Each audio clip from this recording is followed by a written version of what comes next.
Elvis Sway fell in love with the female college student we had been sponsoring together. To marry her, he broke ties with his parents and insisted on breaking off our engagement. Later, the female college student disappeared, and Elvis changed his mind and married me. Years later, my company was taken over by the Sway family. My parents passed away, and Elvis had me committed to a mental hospital. "This is your retribution for breaking up Tanya and me," he'd said. When I opened my eyes again, I found myself back 10 years ago, on the day Elvis wanted to break off our engagement. Facing Elvis's parents, who refused to annul the engagement, I smiled and said, "Since the two of them truly love each other, Mr. and Mrs. Sway, please let them be together. As for my engagement with Elvis, let's annul it here and now in front of everyone." When Elvis came to see me in the mental hospital, I had been tortured out of shape, unable to tell if I was really ill or not. As soon as he appeared, I hurriedly rushed towards him, wanting to ask why he was treating me this way. Unfortunately, before I could get close, I was tripped by the iron chain on my ankle.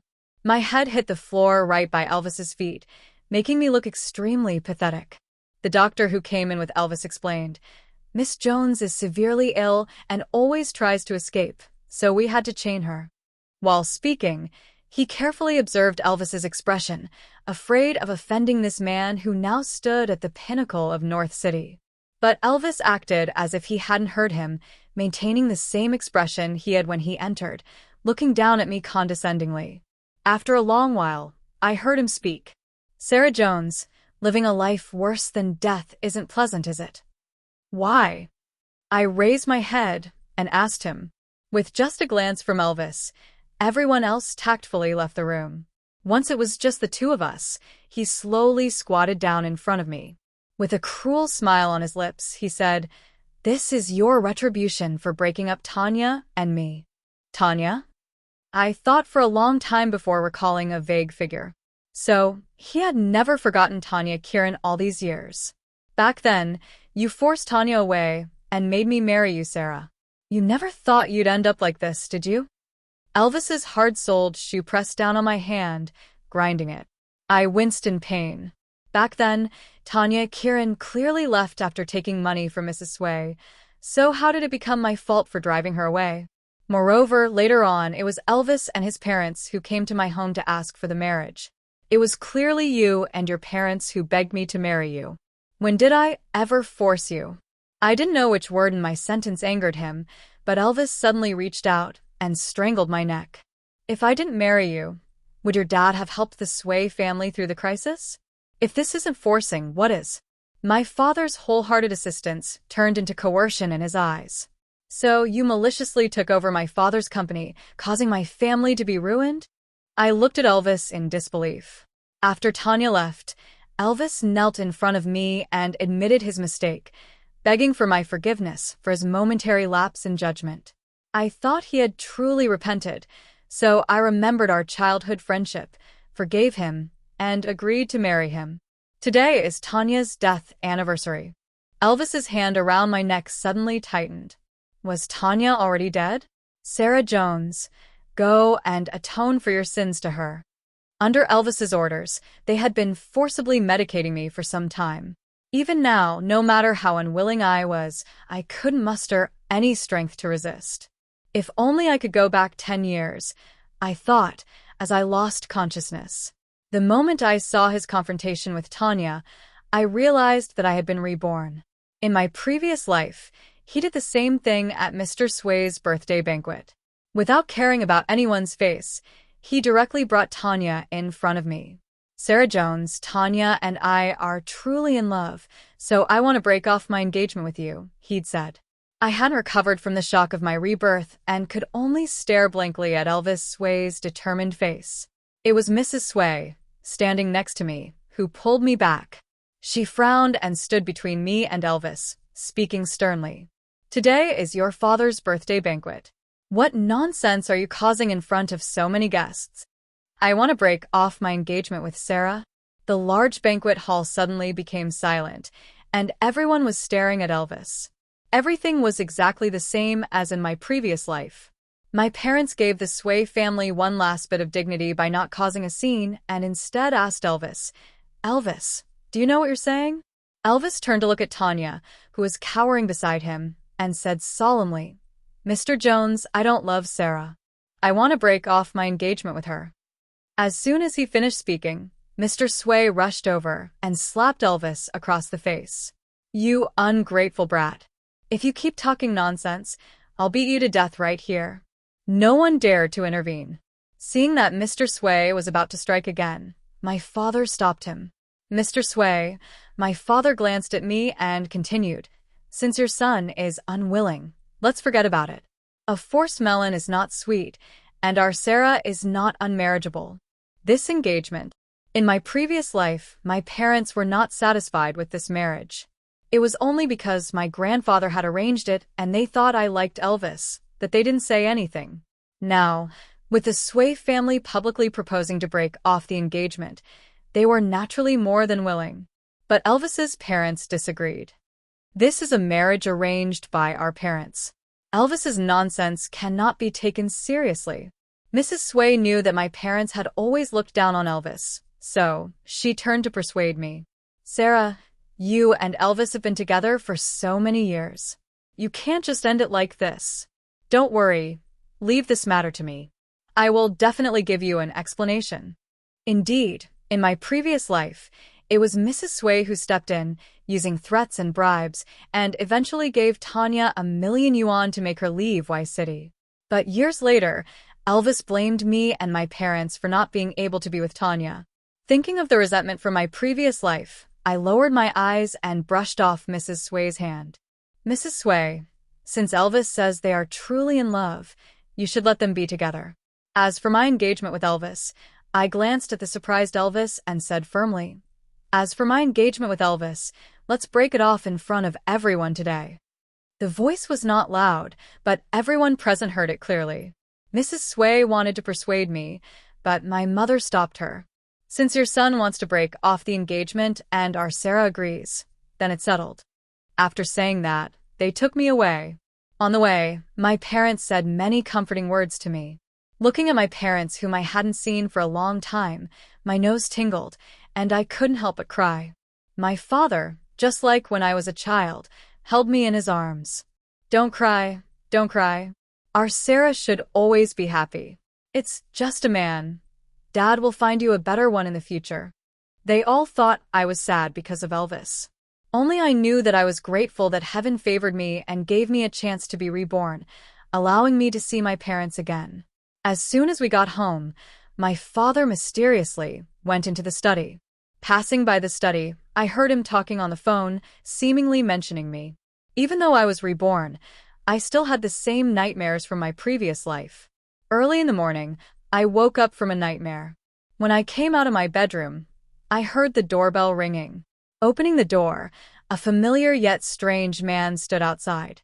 Even though his almost perfect face was still familiar, his aura was completely different from when he was younger.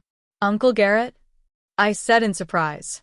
Garrett Black was also stunned for a long time when he saw me. Hearing me call him, he smiled slightly. "Why have you become so obedient? You never used to call me that before." Garrett Black was called to the study by my dad. When my mom asked me to bring some fruit, I overheard him saying, "I arrived around 8 in the morning. The old house wasn't ready, so I came straight here. I knew you wake up early, so I dared to disturb you. I just didn't expect it would be Sarah who opened the door." My dad frowned, looking somewhat displeased. "You waited outside for more than 2 hours? Why didn't you knock? We have guest rooms." Seeing me standing outside the door, my dad suddenly stopped talking. "This is Garrett Black, your grandpa's best friend's youngest son. Do you remember him?" he asked me. Seeing me nod, my dad's smile suddenly turned meaningful. "Good that you remember." Breakfast was prepared by the housemaid. At the dining table, my parents kept asking Garrett how he had been living abroad these years. With my elder brother and elder sister around, you know my brother's temper. Garrett smiled helplessly, composed and elegant. I had no impression of Garrett's elder brother. After his father passed away, almost everyone in the Black family went abroad. Only Garrett insisted on staying in North City to finish high school. But his father had him in his later years, and his family doted on Garrett, especially his elder brother and elder sister. So over the years, Garrett should have lived well abroad. Just as my dad was about to ask something else, the maid came in and said there were guests. It's the Sway couple with their son. As soon as the maid finished speaking, Mrs. Sway had already come in. Sarah, it was Elvis's fault yesterday. We brought him to apologize to you. My parents' friendly demeanor from earlier, when facing Garrett, turned stern, and they told them to leave. This matter is over. No need for apologies. Mrs. Sway walked over to me. They've been in love for so many years. How can it just end like this? Sarah, I know you genuinely like Elvis. Look. Before she could finish, Elvis, who had followed in, saw Garrett and suddenly asked me, "Why is he back?" Everyone's eyes turned to Garrett simultaneously. My dad coughed twice, displeased. Garrett is a guest of our family. He glanced at Elvis, then turned to look at Mr. Sway. Mr. Sway, it was your Elvis who publicly broke off the engagement. We made everything clear in front of everyone yesterday. Words once spoken cannot be taken back. This engagement is void. I think there's no need for apologies. We have guests. Please leave. My dad's firm attitude and harsh words left Elvis's parents in an awkward position. The atmosphere became tense and awkward. I just got back and have some things to deal with. I'll visit another day. Garrett looked at his watch, then stood up and said to my dad. In my memory, he was always like this. Despite being pampered growing up, Garrett never showed any signs of arrogance. Instead, he was more well-mannered and knew when to advance and retreat. Given the current situation at my house, it was indeed inappropriate for him to stay. My dad went to see Garrett out. Elvis looked at me with a complex expression, his tone somewhat harsh. We just broke off the engagement yesterday, and Garrett is back today? Quick move, huh? This remark made me recall events from long ago. I always felt that before Tanya appeared, Elvis might have loved me. He used to get jealous when other boys were around me. When I said I wanted to eat wontons at night, he would search all over North City for them. But all those past events are now bygones, and now Tanya has replaced me as the person Elvis cares about most. Mrs. Sway, you should go back. Elvis has found his true love, and I genuinely wish him well. I ignored Elvis, pulling my hand out of Mrs. Sway's grasp. Just as I was about to turn and go upstairs, I heard Elvis shout behind me. Sarah, do you think I came to beg you today? Do you think I wanted to come? Besides having a good background and good parents, what else do you have over Tanya? I frowned and turned around, not understanding why he suddenly said these things. Before I could speak, Mr. Sway's slap had already landed on Elvis's face. Did you forget what you promised your mom and me before coming here? You all heard it. Sarah has made up her mind to sever ties with our family, Elvis shouted, holding his neck stiffly. If that's the case, why do you still force me to beg her? Why not let me marry Tanya? Besides her background, what does Tanya lack compared to Sarah? Watching Elvis make a fool of himself, I suddenly started to laugh. I curved my lips. Yes, Mr. and Mrs. Sway, they truly love each other. You should just let them be together. In my past life, Elvis blamed me for standing in the way, preventing him and Tanya from having a good ending. In this life, I want to see if, without me, they can truly live happily ever after. My words undoubtedly added fuel to the fire. Not only did Mr. Sway want to hit him in front of everyone, but even Mrs. Sway started scolding him. At this moment, a figure suddenly rushed in from outside. The housemaid tried to stop her, but failed. I recognized her as Tanya Kieran. She came up and shielded Elvis. Mr. and Mrs. Sway, it's all my fault. If you want to hit someone, hit me. It's my foolishness for loving Elvis. I'm sorry, it's all my fault. Then she turned to me. Miss Jones, please forgive me. Elvis did nothing wrong. It's all my fault. I couldn't control my heart.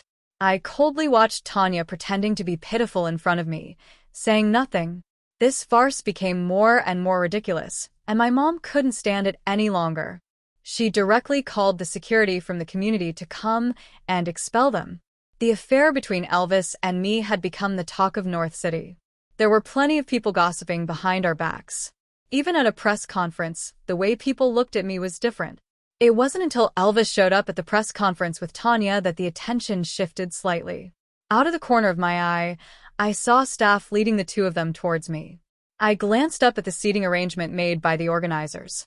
Indeed, Elvis's seat was in the same row as mine, with only one seat in between. This row was at the front, considered the main seats of the press conference. After Elvis sat down, Tanya also prepared to sit beside him.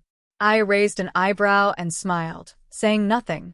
Sure enough, the next moment, a staff member stopped her. "Miss, this is the main seat area. Please go to the guest seats in the back."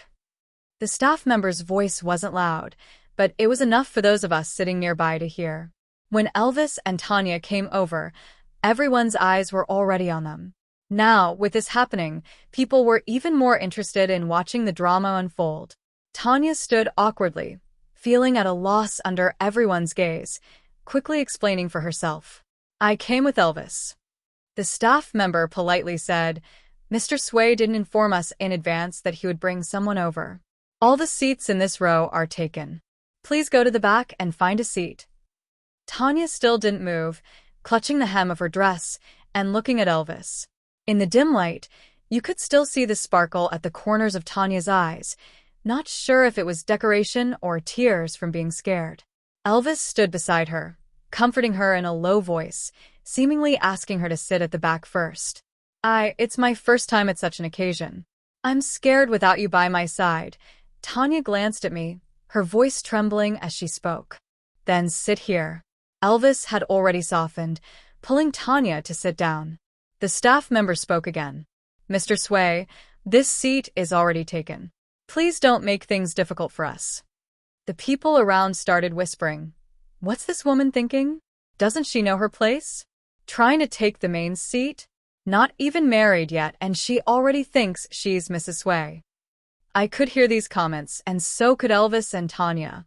Tanya stopped her movements, and even Elvis looked embarrassed. I said nothing, not even looking at them, just sitting quietly in my seat. But someone just couldn't stand me staying out of it. Elvis suddenly called my name. "Sarah, what are you smiling at?" I turned my head in confusion. Was I smiling? I hadn't noticed. Maybe I just couldn't help it. Tanya is here for the first time. It's understandable, she didn't know. "Oh," I nodded. "It's Tanya's first time attending. Is it your first time too? You love her so much. Why didn't you tell her in advance to avoid making her look foolish?" Elvis's face grew darker, and just as he was about to say something, the lights in the venue suddenly brightened. There was a commotion at the entrance, and everyone looked over, including me. The person entering was Garrett, dressed in a refined and proper suit, looking completely different from when he appeared at my doorstep the other day. Seeing him walk over, many of North City's elites approached him to chat. Even though the Black family's main business had moved abroad, they still held a unique status in North City. Garrett maintained a polite but distant smile. In a moment, when he raised his eyes, our gazes met. I was slightly stunned, then smiled politely and pretended nothing had happened, looking away. Elvis and Tanya were still standing there. The staff member spoke again. "Mr. Sway, please have this lady go to the back and find a seat." As he spoke, Garrett had already approached. He glanced at Elvis and Tanya standing there, then he walked straight to me, extending his hand. "Sarah, long time no see." I assumed he was treating me specially out of respect for my father. The staff member was still urging Tanya to leave when I turned to look. Elvis was staring blankly at the hands clasped together between Garrett and me. Someone joked, "Elvis, if you don't want to make her uncomfortable, just accompany her to the guest seats in the back." Unexpectedly, Elvis really took her to the back. I sneered inwardly. He truly liked Tanya, but moving from the main seat to the guest seat was simple. Trying to get back to the main seat later wouldn't be so easy. Garrett's appearance at the press conference had everyone speculating about why he returned to the country. I asked my dad. The Black family's business is all abroad, so why did Garrett suddenly come back now? My dad gave me a meaningful look. If he wants to come back, he comes back. Why do you care so much? As if suddenly thinking of something, he sat down next to me and stared at me, asking, "Why do you care about him a lot?" I shook my head. "No, I'm just a bit curious." In my memory, in my past life, Garrett didn't return to the country at this time. I only remembered that on the day I married Elvis, my dad received a phone call, and afterward he seemed a bit distracted during the wedding. It was much later that I heard from others that Garrett had passed away. Speaking of which, the day he had his accident was the same day as your wedding to Elvis. My rebirth seemed to have indeed changed many things. I broke off my engagement with Elvis, and Garrett didn't die on my wedding day. That weekend, my parents invited Garrett over for dinner. During dinner, they joked about Garrett and me when we were kids. Back then, we wanted Sarah to call you uncle, but she just wouldn't. Garrett smiled and glanced at me. Now she can call me that. Garrett is only a year older than me, and we used to play together a lot as kids, so calling him uncle was indeed hard for me. I was just a kid, I responded casually. My dad was in a good mood and had drunk some wine, so he was chattier than usual.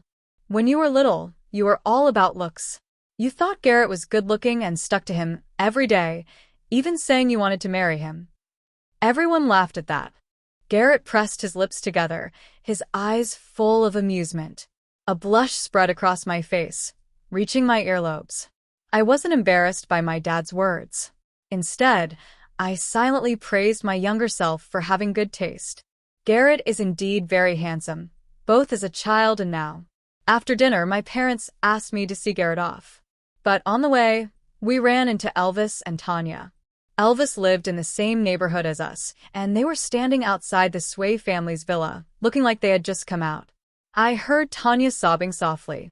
"Your parents look down on me. They think I'm just a poor student from a poor family. They like Sarah Jones. They think only Sarah is good enough for you." Elvis was patiently comforting her, but his words were stepping on me. "Sarah just got lucky being born into a good family. She's hypocritical and pretentious. Besides her family background, she's got nothing on you." Tanya's mood seemed to improve. "Really? But everyone says Sarah is prettier than me." "I don't think so. Sarah's looks are just average to me. You're the prettier one." Unconsciously, Garrett and I had stopped, standing there listening to Elvis and Tanya belittling me. We weren't far from Elvis. He soon noticed me. "Sarah?" Elvis looked at me, then at Garrett standing beside me. "It's so late. What are you two doing together?" With Garrett there, I didn't want to argue with Elvis in front of him. When I reached out to pull Garrett away, he didn't move. I thought Mr. Sway had poor eyesight and couldn't see us. This was the first time I heard Garrett speak to someone in such an unfriendly tone. He glanced at me, then at Tanya. "If you have eye problems, go see a doctor, Elvis." With that, he bent down, took my hand, and walked past Elvis and Tanya. After we had walked a bit, I heard Tanya crying again. Elvis was still comforting her, but his tone was slightly irritated. We walked a bit further before Garrett let go of my hand. "Sorry." I knew he was apologizing for holding my hand earlier. "It's okay." I waved it off nonchalantly. It was a month later when we found out Tanya was pregnant. That woman even has a child now. Shouldn't the Sway family let her in? I think it will happen soon. The two people talking were female companions brought by Garrett's friends. At this time, I was sitting on the sofa in the club, half-heartedly listening to their conversation. Only I knew that the Sway family's financial problems were gradually becoming apparent, and there was no way Elvis's parents would let Tanya in. They were still counting on my Jones family to help them out. When Garrett placed a dessert in front of me, a few people at the poker table behind us let out a burst of ambiguous laughter. "Garrett, we've been waiting for you, and you were just getting dessert for Miss Jones? Don't I have any waiters here?" These people included some rich kids who had just returned to the country and some old acquaintances of Garrett in North City. While they chatted, I ate the dessert Garrett had brought me, but my ears were always attuned to their conversation. Hearing them mention the Sway family, I couldn't help but smile. I thought it was worth my effort to get close to Garrett, to show him goodwill, and let him bring me into this circle. The Sway family somehow got the news and has already contacted people for my company. Hearing this, I put down my spoon. Garrett, who had been chatting with them, immediately looked up at me. Seeing the dessert barely touched, he asked me, "Don't like it?" I shook my head. "I'm cutting back on sugar lately." He nodded and had someone take it away. His friends were calling him over to play cards, but Garrett didn't go immediately. Instead, he turned to me and asked, "Want to play cards?" I looked into his eyes, pretending to hesitate for a moment. "I don't know how." "No problem, I'll teach you." Garrett led me to the card table and sat down. "If you lose, it's on me. If you win, it's yours." As soon as he finished speaking, those people started laughing again. "All on Garrett then. Let's play big." Garrett seemed to be waiting for this remark, and he looked up at the speaker. "How about we bet on the deal between your family and the Sway family?" He smiled nonchalantly, but his light words left the people at the table a bit shocked. "If we win, the Sway family's deal goes to the Jones family. If I lose, I'll give you the project I mentioned a few days ago." Jesus. The person opposite me stared at Garrett in disbelief. "The Sway family deal is only a few million, but your project is worth over $1 billion. Hearing this, I was also stunned, but Garrett still had an indifferent expression. He smiled and asked the other party, "Bet or not?" The other party glanced at me. Bet. If Garrett dares to use $1 billion project to make a beauty smile, what's the Sway family's deal? Thinking about Garrett's $1 billion project, my hand holding the cards trembled a bit. Garrett seemed to notice and bent down to whisper in my ear, "Don't worry, just play." Luckily, we won in the end. "I can't believe I lost this." The person across the table threw the cards back on the table. Garrett lowered his eyes to look at me, just smiled without speaking, his expression still very calm. I, however, breathed a sigh of relief. When the Sway family's deal was mentioned again, I smiled and spoke up. "Don't worry, the Sway family's promise is the same as the Jones family's. We won't let you lose out on this deal." As I left the club, I saw Elvis staggering out of the hotel next door. I happened to know the person coming out with him. He was a manager from the company of the man who had been sitting opposite me earlier. Elvis was all smiles and personally saw the manager off to his car. When he turned around, he saw me and froze for a moment. Tanya, who was standing beside Elvis, noticed his reaction and looked over as well. She whispered something in Elvis's ear, and the two of them left together.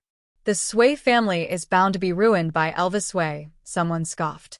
"Taking a pregnant woman along for business talks? What a lack of propriety. You don't know?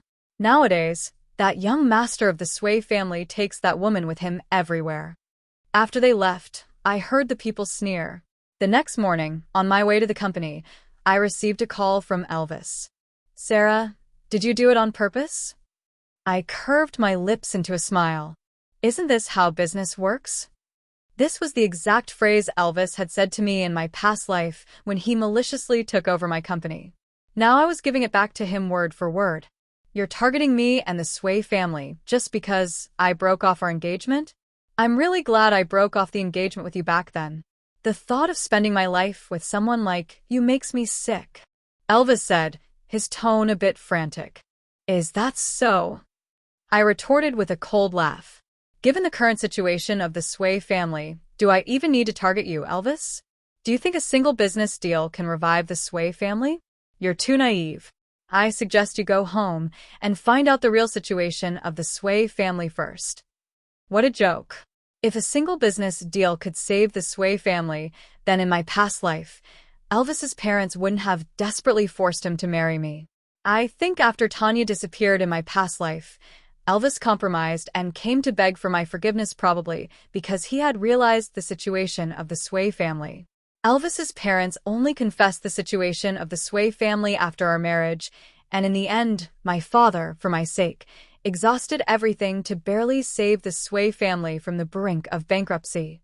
But later, when Elvis gained power, the first thing he did was maliciously take over my company. On the phone, Elvis suddenly fell silent, and after a long time, he asked, "Then why did you take away this business deal?" Why? Because I wanted Elvis to experience the despair my family went through in my past life. I wanted him to watch hope gradually slip away. I wanted him to feel the same rage I felt when my family was driven to the brink of bankruptcy and my father, After drinking himself into a stomach hemorrhage, managed to secure a business deal only for it to be snatched away by Elvis the next day. I didn't answer and hung up the phone directly. Given the current situation of the Sway family, if I wanted to take advantage of their plight, they would have to declare bankruptcy by tomorrow. But I didn't want to do that. I wanted to see Elvis struggle desperately. I wanted him to understand that even without me, Sarah Jones, standing in their way, he and Tanya would never end well. The next time I saw Elvis was at a charity gala. It had been a few months since we last met, and he had lost a lot of weight. He seemed different from before. I was surprised not to see Tanya by his side this time. When Elvis saw me, he was visibly stunned, his eyes filled with complex emotions. He approached me and started a conversation, his tone markedly different from before. Long time no see. I didn't want to engage with him, but Elvis continued talking. You never used to like attending these kinds of events. There were a few times I asked you to accompany me and you refused. I frowned. The memories were too distant. I seemed to have forgotten what he was talking about. You're here with Garrett Black, right? Elvis suddenly shifted the topic to Garrett. Annoyed, I responded with a curt, humph, then turned and met Garrett's gaze. Garrett had been smiling until he saw Elvis standing beside me. I didn't know what he whispered to the person next to him, but that person also turned to look at me. Then Garrett strode towards me. I put down my wine glass, ignoring the still-chatting Elvis, and walked towards Garrett. For some reason, I felt that Garrett seemed upset. When we sat in the VIP section prepared by the organizers, this feeling became even more apparent. Previously, whenever we attended such events together, Garrett's attention was always on me, but now he had been talking to the person next to him for a long time, as if deliberately avoiding looking at me. I coughed lightly. Garrett sighed softly, raised his hand to ask the staff member for a cup of hot water. If your throat is uncomfortable, don't drink alcohol. When I took the hot water, I asked him, Garrett, are you upset? Garrett neither confirmed nor denied it. He simply said, I don't have the right to be upset right now. A puzzling statement, but I suddenly understood. That person behind you has been staring at you for a long time. Aren't you going to say something to him? His tone was obviously tinged with jealousy. I didn't need to turn around to know he was talking about Elvis, who had been watching me. Elvis was sitting in the regular guest section, a considerable distance away from me. Throughout the gala, Elvis was either looking at me or seizing opportunities to talk to a foreigner. I knew that foreigner well. He was a notable figure in the investment banking world. In my previous life, after the Sway family disclosed their situation, my father went to great lengths to connect with this overseas investor to get him to help the Sway family. I hadn't expected Elvis to approach him on his own in this life. A sudden thought flashed through my mind. Seeing me staring over there, Garrett also glanced in that direction. He then asked, Mr. Hobbs is a friend of mine. Do you want to meet him? I withdrew my gaze and looked at Garrett beside me. I intentionally got close to you before, hoping you would introduce me to your friends. You must have noticed that. Garrett chuckled and nodded. Now I want to meet that overseas investor. Are you willing to take me over? He still nodded, his eyes soft and loving, even his smile indulgent. Of course I am. I frowned, staring at him for a long time before asking the question in my heart. Garrett, do you like me? Thinking about Elvis's unusual behavior that day, while chatting with a friend, I asked, how are Elvis and Tanya doing? Is the Sway family still not allowing her in? My friend paused, perhaps surprised that I brought up Elvis. After Tanya lost the baby, Elvis kicked her out of North City. What? I hadn't heard about that. Because of your relationship with Elvis, everyone is afraid to mention it in front of you. The Sway family's business had problems, and Elvis was extremely busy during that time. Tanya kept causing trouble, suspecting him of having someone else. During one of their arguments, somehow Tanya lost the baby. By the way, my friend suddenly asked, did you know Elvis faints at the sight of blood? Elvis faints at the sight of blood? I've known him for 2 lifetimes and never knew that. When Tanya had a miscarriage, she bled heavily, and Elvis fainted at the sight of the blood. When he woke up, everyone said he had changed. Hearing this, my heart sank. It seems my guess was right. Maybe Elvis way, like me, was reborn. The overseas investor I met at the party last time is hosting a banquet in North City soon. I begged my dad to get me an invitation. My dad looked at me meaningfully and said, "Garrett is very familiar with that foreigner. Why don't you just ask him to take you? I don't want to bother him." My dad glanced at me and said softly, "He would be more than happy to be bothered by you." Suddenly, I remembered the day I asked Garrett if he liked me. He was silent for a long time before he said softly, "You just realized? Why is your face so red?" My dad touched my forehead. "It's getting colder. Don't catch a cold." After saying this, he got up and prepared to go upstairs. I stopped him. "Dad, did you ask Garrett to come back?" My dad shook his head. "I just told him that your engagement was off, and he immediately booked a flight back." That night, I received a call from Garrett. "Your dad said you want to go to Mr. Hobbs' banquet?" Thinking about everything that had happened, I felt a bit awkward hearing his voice on the phone. After a muffled response, Garrett said, "Do you need me to pick you up tomorrow?" His low, husky voice through the phone made my whole body tingle. I declined.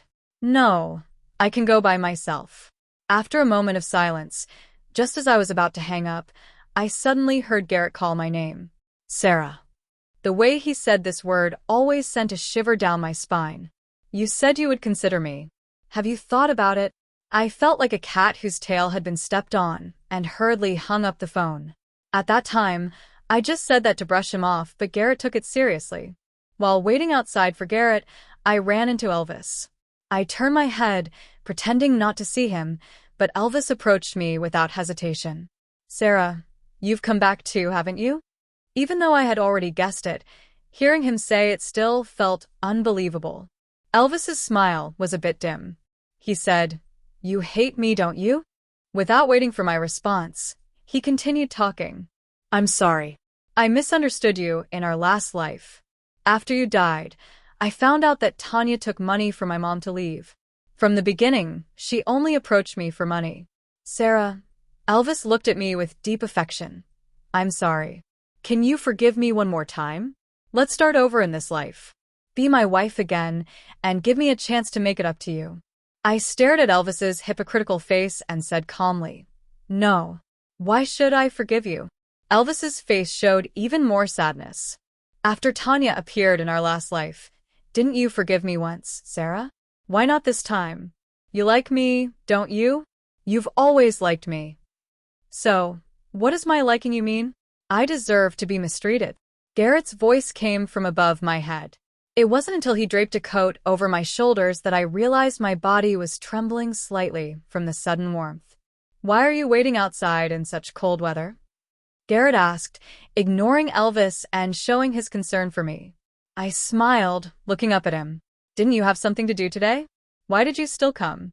As he passed by Elvis, Garrett glanced at him. "I was worried you'd be bothered by someone inexplicable." After saying that, he took me inside. At the banquet, Elvis stayed close to that overseas investor. From a distance, I watched the smile on his face and guessed he probably had reached an agreement. When Elvis noticed my gaze and looked over, I sipped my wine. Even I didn't realize my lips were curved upwards. "What are you smiling at, Sarah?" Garrett suddenly asked me. He had been by my side all evening, so none of my small actions escaped his notice. Garrett rubbed his fingers together and whispered, "I thought you came to make sure Elvis didn't succeed." Suddenly his mood turned somber. Even his gaze on me became darker. "Sarah, you still can't let him go, can you? Do you still like Elvis Sway?" As expected, in the end, Elvis's parents came to ask my dad for help. That overseas investor isn't foolish. He wouldn't just throw billions at Elvis based on a few words. They want financing, but where can we find that much money now? "In-law, only you can save our family." My dad had a stern face. "Mr. Sway, our families have already canceled the engagement. Let's not call each other in-laws anymore. As for what you mentioned, let me think about it for a few days." After sending them off, my dad asked me, "If you still like Elvis, I will find a way to help them. But Sarah, you need to think it through. I've lived 2 lifetimes, and it seems everyone thinks I'm deeply in love with Elvis. But I know myself, I don't have such deep feelings for him. I took a sip of water and persuaded my dad to agree to them. Since the Sway family is failing, we should spend some money to acquire the Sway group. This way, all the hard-earned investments Elvis has been seeking will become my stepping stone. They will agree. There are few people in North City capable of taking over now. If they don't agree, the Sway family will have to declare bankruptcy and bear huge debts. My dad was stunned. He asked me, "Since when did you become so knowledgeable about business matters?" I smiled without explaining much. "Our Sarah has really grown up," my dad said while wiping his tears. "I'm relieved you can let go of Elvis." He said earnestly, "That overseas investor is Garrett's friend. Even he thought you would save the Sway family because of Elvis." I suddenly realized I hadn't seen Garrett for a long time. At the last party, he seemed to have misunderstood something. He left without giving me a chance to explain, only having his driver take me home. "Sarah," my dad called me. "If you don't like Elvis anymore, would you consider Garrett? Dad will tell you today, Garrett has liked you for many years. He insisted on staying in North City to finish high school because of you. After the college entrance exams, you got together with that Sway boy, so he went abroad." I was stunned for a moment. In high school, someone did say Garrett liked me, but I didn't believe it at the time.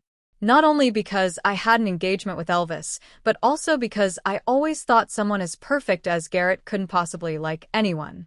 He shouldn't have any worldly desires, always standing at the pinnacle with a pure heart. Back then, I probably deified Garrett. "Did you and Garrett have a fight?" my dad suddenly asked. I didn't say anything. In the evening, my parents were out for some reason and hadn't come back when the doorbell rang. I thought it was them returning, but the person standing outside was Garrett. He looked a bit anxious, holding a bag, clearly having come straight from the company. "Why are you here?" "Your parents said you were sick." We spoke at the same time. After understanding the situation, Garrett and I exchanged smiles. When he was about to leave, I called him. "Garrett." Garrett turned around, looking at me, waiting for what I had to say next.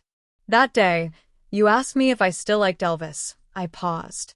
"I'm answering you now. I don't like him." "Not at all." My dad was right. It's been getting colder lately. So when Garrett suddenly rushed over to hug me, I found his embrace so warm. "Why?" explained to me. His head was buried in my neck, his voice muffled as he spoke. "Because I don't want you to misunderstand. The day we signed the contract with the Sway family, Mr. and Mrs. Sway looked at the contract and refused to sign it. Elvis stared at me in silence for a long time before finally signing the contract. As he handed me the signed contract, he asked, "After signing the contract, can we put our past behind us?" Only he and I knew he was referring to what he did to me and my family in our previous lives. Elvis believed that since he maliciously annexed my company in our past life, and I took advantage of the situation to acquire his family's company in this life, we were now even. I smiled and put away the contract without answering. As I was about to leave, Elvis stopped me. "Sarah, I was really wrong. Will you give me another chance? Wait for me to make a comeback, and we can get engaged again." Before he could finish, Garrett had already walked in. Garrett greeted my father with a smile and then said, "I'm here to take Sarah to try on the dress." My father nodded quickly and let us go about our business. As we reached the door, I heard my father say to Mr. Sway, "Our Sarah is getting engaged to Garrett. We hope you can come to the engagement party." Upon hearing this, Elvis suddenly went crazy and rushed out to stop Garrett and me. "Sarah, you can't get engaged to him. What right does he have to marry you?" I said, "Because he is a good match for me, Elvis. After today, you won't even have the right to appear in front of me anymore." When I saw the trending news about Elvis, Garrett and I were still at our engagement party. #T. Kieran's body found. #Police have evidence of Elvis Sway's murder. #Elvis Sway arrested and imprisoned. After knowing that Elvis had been reborn, I guessed he wouldn't let Tanya go, so I had been secretly searching for her whereabouts. "What are you doing here?" Garrett found me outside the villa. He glanced at my high heels. "Are you tired?" I shook my head. "It's too stuffy inside. I came out for some fresh air." But Garrett still held my waist and lifted me to sit on the handrail of the corridor. "Wait here for me." When he came back, Garrett had a box in his hand. As I was guessing what was inside, he had already opened it in front of me. Inside was a pair of exquisitely crafted leather shoes. Garrett bent down to put them on me. The shoes were soft leather, very fitting and comfortable. "When did you buy them?" I asked him. Garrett smiled, his tone very light. "I thought they would look great on you when I saw them, so I bought them." His gaze lingered on my feet, but his smile deepened. "After all these years, I finally have the chance to put them on you myself." Later, when I went abroad with Garrett to sort out his things, I realized he was telling the truth. In his villa, apart from a bedroom and a study, every other room was filled with things he had bought for me over the years. There were precious jewels, exquisite dresses, high heels, and many expired lipsticks. "Why didn't you send them to me?" I asked him when I saw those things. Garrett smiled and took out a gemstone necklace from the display cabinet, putting it on me himself. "Back then, I thought you liked someone else." His voice was a bit hoarse. "So, I didn't dare to disturb you." It was clear Garrett was trying hard to conceal his sadness. I stepped forward and hugged his waist. "Mr. Black, please feel free to disturb me more in the future." Garrett pulled me into his arms. I heard his clear voice in my ear, with a hint of a smile. He replied, "All right, Mrs. Black."